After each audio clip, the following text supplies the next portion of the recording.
Hello friends, welcome to Lavan's Kitchen and Craft. இன்னைக்கு நம்ம எதை பத்தி பார்க்க போறோம் அப்படின்னா பருப்பு உருண்டை குழம்பு எப்படி செய்யறதுன்றத பத்தி தான் பார்க்க போறோம். அதுக்கு முன்னாடி நீங்க நம்ம சேனலுக்கு புதுசா இருந்தீங்க அப்படின்னா கீழே இருக்க ரெட் கலர் சப்ஸ்கிரைப் பட்டனை பிரஸ் பண்ணுங்க. மறக்காம பக்கத்துல இருக்க பெல் ஐகானையும் பிரஸ் பண்ணுங்க. அப்பதான் அப்டேட்ஸ் உடனுக்குடனே கிடைக்கும். வாங்க ஃப்ரெண்ட்ஸ், இப்போ வீடியோக்குள்ள போலாம். இன்னைக்கு சுவையான உருண்டை குழம்பு எப்படி செய்யறதுன்றத பத்தி பார்க்கலாம். அதுக்கு முதல்ல 1 மணி நேரம் முன்னாடியே வந்துட்டு 1 கப் கடலைப்பருப்பு ஊற வச்சுக்கோங்க. 1 மணி நேரத்துலேருந்து 1.5 மணி நேரம் அப்படி ஊறுச்சு அப்படின்னா ரொம்ப நல்லாயிருக்கும். அடுத்து எலுமிச்சம்பழ சைஸு புளி ஊற வச்சுக்கோங்க. அடுத்து ஒரு ஜாரில் 10 பல்லு பூண்டை நான் ஒரு சுற்றி வச்சு எடுத்து வச்சுருக்கேன். நீங்கள் கல் இருந்ததுன்னா தட்டி எடுத்துக்கலாம், ஒன்றும் பாதிமா. தேங்காய் 3 ஸ்பூன் லெவல் வெட்டினது, கொஞ்சம் கசகசா, 2 ஸ்பூன் நறுக்கின வெங்காயம், இதை போட்டு அரைச்சிக்கோங்க. அதில் 2 தக்காளி நறுக்கி வச்சுருக்கேன். அதில் 1.5 தக்காளி மட்டும் தேங்காய் கூட போட்டு அரைச்சிக்கணும். அரைச்சி இதை பேஸ்ட்டாக எடுத்து வச்சுக்கோங்க தனியாக.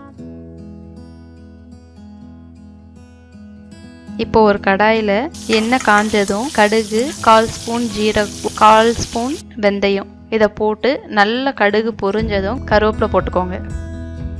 நசுக்கி வச்சிருக்க பூண்டை போட்டு நல்லா வதக்கிக்கோங்க. அந்த பூண்டோட பச்சை வாசனை போனதுக்கப்புறம் நறுக்கி வச்சிருக்க வெங்காயம், அப்புறம் 1/4 தக்காளி இதை போட்டு நல்லா வதக்கிக்கோங்க.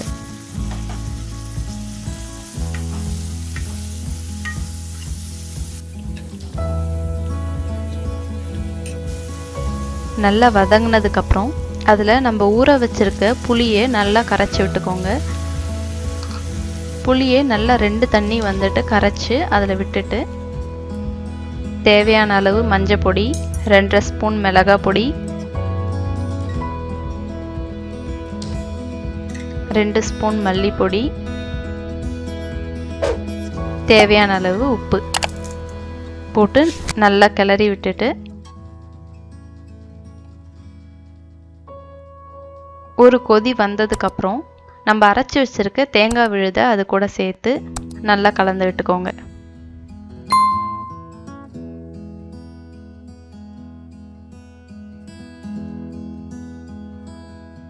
இப்போ குழம்பு சிம்லே கொதிக்கட்டும்.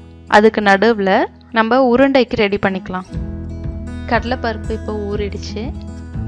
ஊறின கடலைப்பருப்பை நல்லா தண்ணி வடிகட்டிட்டு மிக்ஸி ஜாரில் கடலைப்பருப்பு கூட 1 ஸ்பூன் சோம்பு, ஒரு 3 காஞ்ச மிளகாய், இஞ்சி 1 இன்ச் லெவலுக்கு எடுத்து நறுக்குனது, அப்புறம் கொஞ்சம் கருவேப்பிலை இந்த மாதிரி அரைச்சி நம்ம சேர்த்துக்கிட்டோம் அப்படின்னா உடம்புக்கும் நல்லது. அதெல்லாம் அரைச்சி எடுத்துக்கோங்க. இது கூட மீதி இருக்கிற பருப்பையும் போட்டு தேவையான அளவு உப்பு போட்டு கொஞ்சம் கொரகொரப்பாக அரைச்சி இதை தனியாக இப்போ எடுத்துக்கோங்க. முக்கியமானது தண்ணி விடாமல் கெட்டியாக அரைச்சிக்கணும், கொரகொரப்பாக அரைச்சிக்கோங்க.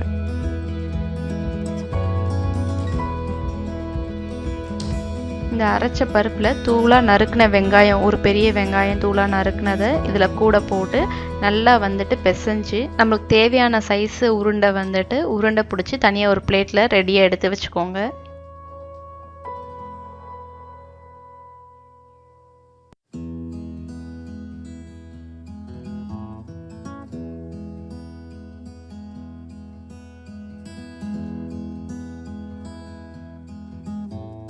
இப்போ குழம்பு நல்லா கொதிச்சு வருது. அதில் இப்போ நம்ம பருப்பு அரைச்சோம் இல்லையா, அந்த பருப்பு அரைச்ச மிக்ஸி ஜாரை கழுவி அந்த தண்ணி எடுத்து வச்சுருக்கேன். அந்த தண்ணியும் இந்த குழம்புல போட்டுக்கிட்டிங்க அப்படின்னா குழம்பு இன்னும் கொஞ்சம் திக்காக கெட்டியாயிடும். குழம்பு நல்லா கொதிச்சு வரும்போது பிடிச்சி வச்சுருக்க உருண்டையை அதில் பொறுமையாக போடுங்க. போட்டு கிளறி விடாமல் குழம்பு நல்லா கொதிக்க விடுங்க. அப்போ பருப்புலாம் நல்லா வெந்துடும்.